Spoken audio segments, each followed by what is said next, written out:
खबरनामा के प्रायोजक हैं Mother's Pride Public School, Tidwa Chalaula, Lakhimpur road, Sitapur. Here is a spark where learning begins with joy and belonging. A place where every child is seen, heard and valued.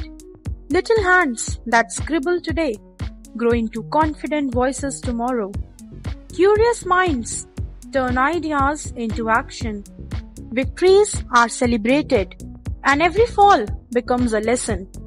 Children find confidence on stage, teamwork on the field, and wonder in everyday moments. Because here at Mother's Pride, every smile matters, where passions are discovered and learning becomes life. Admissions open. Mother's Pride Public School, where dreams come true.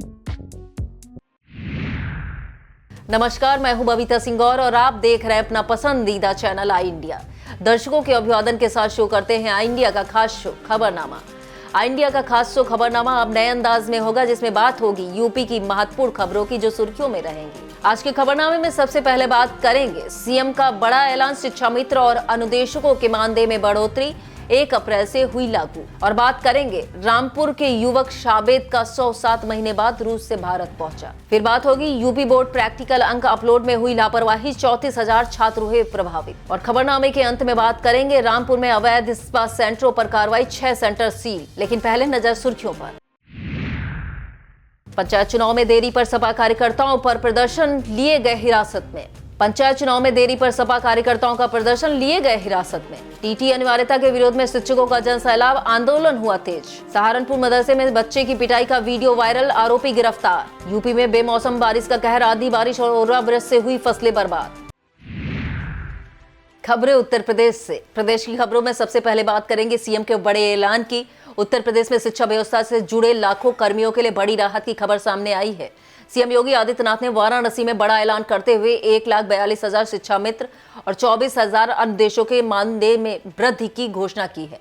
अब शिक्षा मित्रों को 10,000 से बढ़ाकर 18,000 रुपए प्रतिमाह और अनुदेशकों को 9,000 से बढ़ाकर 17,000 रुपए मिलेंगे। यह बढ़ा हुआ मानदेय इसी महीने से लागू होगा। मुख्यमंत्री ने पहले ही बजट सत्र में इसका संकेत दे दिया था, जिसे लंबे समय से मांग कर रहे कर्मियों में खुशी की लहर है। रामपुर के मसवासी गांव के 22 वर्षीय सावेद का शव मौत के 7 महीने बाद रूस से भारत लाया गया। सावेद 15 जून 2025 को हल्द्वानी के युवक तस्लीम के साथ रूस में फर्नीचर कंपनी में नौकरी करने गए थे, लेकिन बाद में रूसी सेना में शामिल हो गए। 5 सितंबर को मां भूरिया से आखिरी बार बात करते हुए उन्होंने कहा था वहां हालात बहुत खराब है। इसके बाद संपर्क टूट गया। 2 अप्रैल को रूसी सेना के अधिकारी ने फोन पर बताया कि 12 सितंबर 2025 को सावेद की मौत हो चुकी है। सांसद मोहिबुल्ला नदवी और विदेश मंत्रालय के हस्तक्षेप से शव दिल्ली लाया गया, जहां से परिजन उसे रामपुर ले जाकर सुपुर्दे खाक करेंगे। और खबर में बात होगी पुलिस के सराहनीय कार्य की। उत्तर प्रदेश के गाजीपुर में साइबर क्राइम के खिलाफ बड़ी सफलता हाथ लगी है।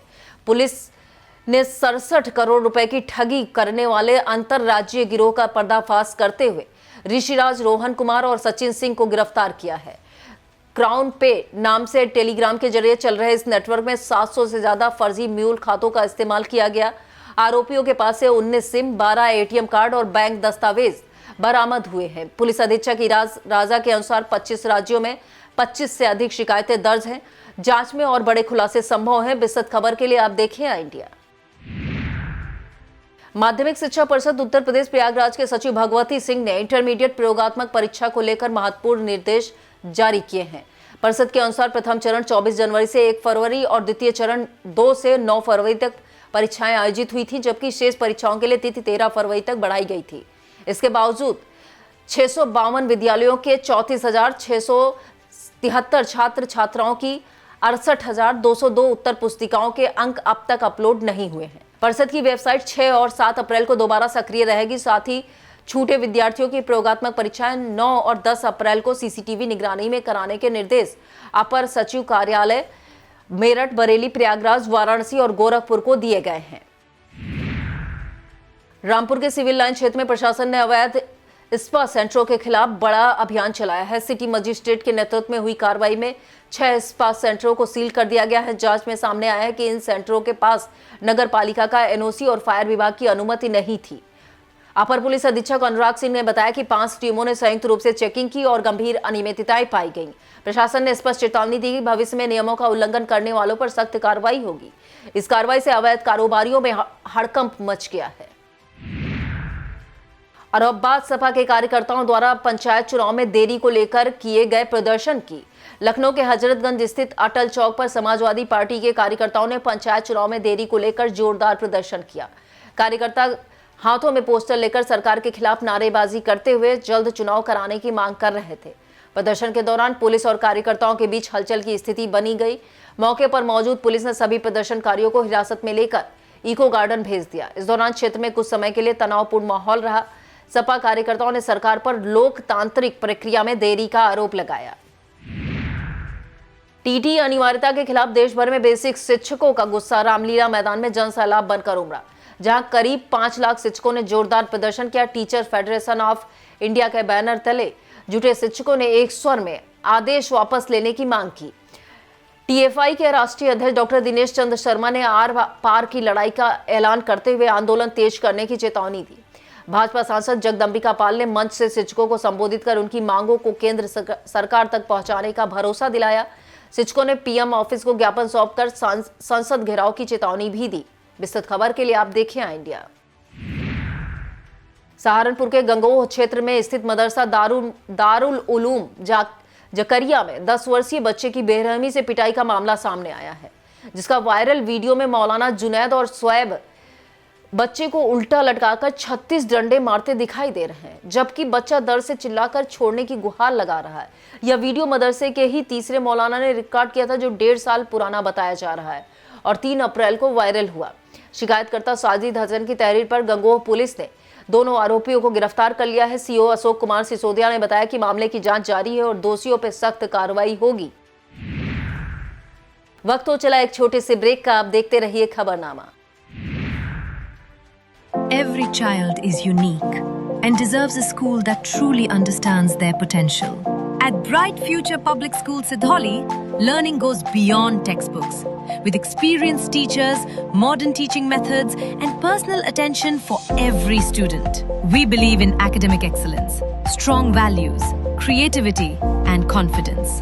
A safe, caring environment where children grow, learn, and succeed. Admissions open! Enroll today at Bright Future Public School Sidholi, where bright minds build a brighter future.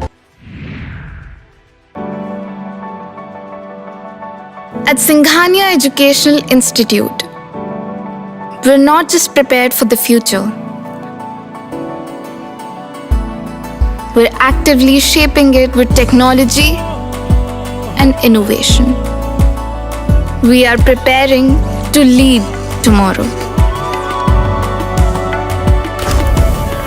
Singhania Educational Institute, cultivating knowledge.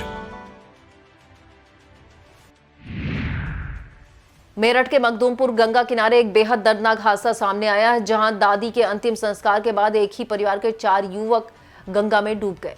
डूबने वालों की पहचान दीपांशु, प्रियांशु, हिमांशु और अभिषेक के रूप में हुई। बताया जा रहा है 100 वर्षीय दादी के देहावसान के बाद अंतिम संस्कार के दौरान यह हादसा हुआ है। घटना के बाद ही पीएससी के गोताखोर लगातार तलाश में जुटे हैं, लेकिन 15 घंटा बीत जाने के बाद भी कोई सुराग नहीं लग सका है। इस हादसे से पूरे परिवार में मातम पसरा है और इलाके में शोक की लहर दौड़ गई। गोंडा से सामने आई इस राजनीतिक प्रतिक्रिया में पूर्व भाजपा सांसद ब्रजभूषण शरण सिंह ने बाबा रामदेव के ईरान समर्थन वाले बयान को पूरी तरह उनके निजी विचार बताए। उन्होंने कहा कि विचार व्यक्त करना हर व्यक्ति की स्वतंत्रता है और कोई भी किसी देश का समर्थन कर सकता है। ब्रजभूषण ने हल्के अंदाज में बाबा रामदेव को स्वदेशी बाबा बताते हुए उनके बयान को व्यक्तिगत राय करार दिया। वहीं उन्होंने केंद्रीय गृह मंत्री अमित शाह के नक्सलवाद खत्म करने का बयान का समर्थन करते हुए कहा कि शाह जी सोच समझकर बोलते हैं और उनके नेतृत्व में नक्सलवाद के खिलाफ ऐतिहासिक काम हुआ है। एटा के वीरांगना अवंतीबाई मेडिकल कॉलेज में पत्रकार अशोक शर्मा और ग्रामीण पत्रकार एसोसिएशन के जिला अध्यक्ष पंकज गुप्ता के साथ कथित मारपीट का मामला सामने आया है। आरोप है डॉक्टर अंकित और डॉक्टर मुकेश परमार सहित अन्य लोगों ने मारपीट कर जातिसूचक शब्द कहे हैं। इस घटना के विरोध में पत्रकारों ने कोतवाली नगर के सामने धरना दिया। पुलिस ने 8 नामजद आरोपियों पर विभिन्न धाराओं और SC/ST एक्ट में केस दर्ज किया है। वहीं डॉक्टर पक्ष ने भी पत्रकारों के खिलाफ FIR दर्ज कराई है। उत्तर प्रदेश में मौसम ने एक बार फिर करवट बदलते हुए किसानों की चिंता बढ़ा दी है। कानपुर, जालौन और ललितपुर में शनिवार को तेज आंधी बारिश के साथ जमकर ओलावृष्टि हुई। कानपुर के गोविंद नगर इलाके में कई पेड़ उखड़ गए, जबकि जालौन की माधोगढ़ तहसील में खेत और सड़कों पर ओलों की मोटी परत जम गई। इस प्राकृतिक आपदा से गेहूं और सरसों की खड़ी फसल को भारी नुकसान पहुंचा है। अचानक बदले मौसम ने किसानों की मेहनत पर पानी फेर दिया है, जिससे प्रशासन भी सतर्क हो गया है।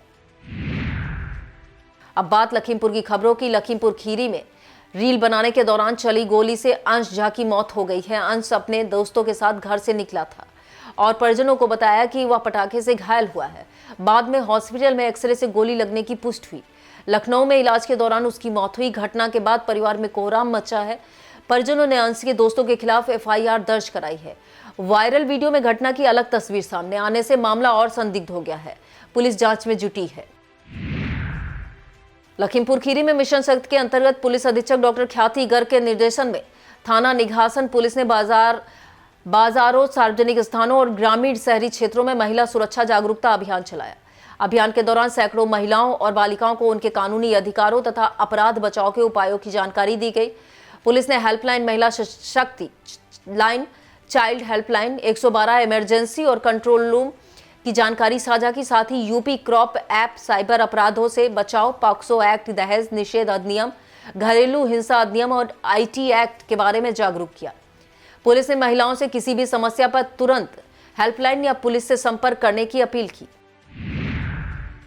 लखीमपुर खीरी तहसील पलिया में DM दुर्गा शक्ति नागपाल की अध्यक्षता में संपूर्ण समाधान दिवस आयोजित हुआ। कार्यक्रम में SP डॉक्टर ख्याति Garg, CDO Abhishek Kumar, ADM Narendra Bahadur Singh, ASP Amit Rai और SDM डॉक्टर अविनीश कुमार सहित अन्य अधिकारी मौजूद रहे। अधिकारियों ने फरियादियों की समस्याएं सुनकर संबंधित विभागों को समयबद्ध और गुणवत्तापूर्ण निस्तारण के निर्देश दिए। DM ने कहा कि गरीब और पीड़ितों को प्राथमिकता देकर न्याय दिलाया जाए। समाधान दिवस में कुल 68 शिकायतें दर्ज हुई, जिनमें 7 का मौके पर निस्तारण किया गया। इस दौरान CM आवास योजना के तहत लाभार्थियों को आवास की चाबियां देकर योजनाओं का लाभ भी प्रदान किया गया।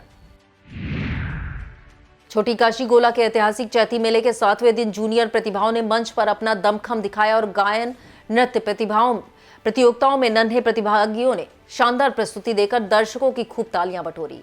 कार्यक्रम में बड़ी संख्या में मौजूद लोगों ने बच्चों का उत्साह बढ़ाया। इस मौके पर पालिका अध्यक्ष विजय शुक्ला रिंकू ने कहा कि चैती मेला बच्चों और युवाओं की छिपी प्रतिभाओं को निखारने का महत्वपूर्ण मंच है।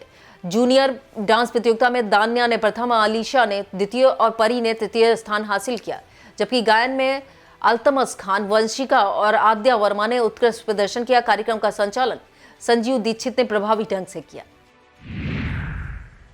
पसगवां के केन ग्रोवर्स इंटर कॉलेज जंग बहादुरगंज में शिक्षक, कवि व पत्रकार श्रीकांत सिंह की सेवानिवृत्त पर भव्य नागरिक अभिनंदन सम्मान समारोह और अखिल भारतीय कवि सम्मेलन आयोजित किया गया। मुख्य अतिथि मोहम्मदी विधायक लोकेंद्र प्रताप सिंह व ब्लॉक प्रमुख पिहानी कुशी वाजपेयी ने दीप प्रज्वलन कर कार्यक्रम का शुभारंभ किया। वक्ताओं ने श्रीकांत सिंह के शिक्षा, साहित्य व समाज सेवा में योगदान की सराहना की। कवि सम्मेलन में जगदीप अंचल, प्रमोद पंकज, शशि श्रेया, उन्नति, राधा शर्मा, कमल, आग्नेश, सतीश शुक्ला व दुर्गेश दुर्लभ ने काव्य पाठ से श्रोताओं को मंत्रमुग्ध किया। संचालन सुनीत वाजपेयी ने किया। इस दौरान SP सिंह, सर्वेश कटियार, विपिन गुप्ता, शेर सिंह राठौर, विनीत शुक्ला, नवाब कलवे, हसन सहित सैकड़ों लोग मौजूद रहे। यह था आज का खबरनामा। आप देखते रहिए आई इंडिया। मुझे दीजिए इजाजत। नमस्कार।